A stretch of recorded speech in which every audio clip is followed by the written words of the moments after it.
Hi అండి. మీరు ఎప్పుడైనా బీరకాయ పైనుండి తొక్కుతో పచ్చడి చేశారా? చాలా బావుంటుంది. ఈ పచ్చడి రోట్లో కంటే మిక్సీ పట్టుకుంటేనే చాలా బావుంటుంది. ముందుగా పీల్ చేసుకున్న తొక్కుని 2, 3 సార్లు వాష్ చేసి ఉప్పు నీటిలో 5 మినిట్స్ నానబెట్టుకుందాం. నెక్స్ట్ కడాయిలో 2 టేబుల్ స్పూన్లు వేరుశనగ పప్పు వేయించి తీసి పక్కన పెట్టుకుందాం. నెక్స్ట్ అదే కడాయిలో ఆవాలు, ధనియాలు, జీలకర్ర, పచ్చిమిర్చి ఫ్రై చేసి అవి తీసి మిక్సీ జార్‌లో వేసి పక్కన పెట్టుకుందాం.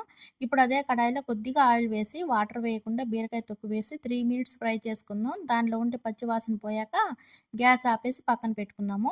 ఇప్పుడు ముందుగా పచ్చిమిర్చిలో కొద్దిగా ఉప్పు వేసి ఒకసారి మిక్సీ పట్టి, దానిలో కొద్దిగా నానబెట్టిన చింతపండు, అలాగే మనం ఫ్రై చేసుకున్న బీరకాయ తొక్కు వేసి మెత్తగా మిక్సీ పట్టి, లాస్ట్‌లో వేరుశనగ పప్పు వేసి మెత్తగా మిక్సీ పట్టుకుందాం. అవసరమైతే మధ్య మధ్యలో వాటర్ యాడ్ చేసుకుంటూ మిక్సీ పట్టుకోవాలి. లాస్ట్‌లో ఉప్పు, కారం అడ్జస్ట్ చేసుకొని పోపు పెట్టుకుంటే మనకి ఈ పచ్చడి రెడీ అవుతుంది. అన్నంలోకి గానీ, ఇడ్లీలోకి గానీ, దోసలోకి గానీ అన్నిటిలోకి సూపర్‌గా ఉంటుంది. ఒకసారి ట్రై చేయండి. మీకు ఈ వీడియో నచ్చితే ప్లీజ్ సబ్స్క్రైబ్ చేసుకోండి. Thank you.